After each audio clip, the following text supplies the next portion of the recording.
اس ملک کے اندر جناب ڈیم کے اوپر پیسے کھانے والا ایک شخص جس کا نام ثاقب نثار تھا، چیف جسٹس تو کہنا بھی چیف جسٹس کے عہدے کی توہین ہے، لیکن جو آج بھی بیٹھا ہوا ہے وہ کم از کم توہین ہی کروا رہا ہے، عزت نہیں کروا رہا۔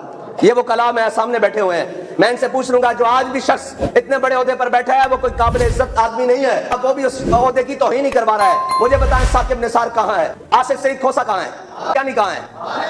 یہ سارے لوگ تو ہم پر آتے ہیں حکومت کرنے کے لیے، ہم ٹینکروں کے ذریعے اپنے گھروں میں پانی ڈلواتے ہیں اور ہم رہتے کہاں ہیں؟ ہمارے پینے والے پانی کیا فرانس سے اور جرمنی سے آتے ہیں یا پاکستان سے؟ پاکستانی یہ ہوئے یا ہم؟ تو ان کا ہم پر حکومت کرنا فرض ہے یا ہمارا حکومت اس ملک کے اوپر کرنا فرض ہے؟ بس یہ سوال ہے پوری قوم کے آگے۔ اگر یہی لوگ آپ کے لیے پسندیدہ حکمران اور طرز حکمرانی آپ کو قبول ہے تو پھر تیار ہو جائیں، 70 نہیں 170 سال تک بھی پنجاب کے حالات ہوں یا بلوچستان کے حالات ہوں، خیبر پختونخوا کے حالات ہوں یا گلگت و کشمیر کے حالات ہوں، وہ اس سے زبوں تر تو ہو سکتے ہیں، اس سے بہتر نہیں ہو سکتے۔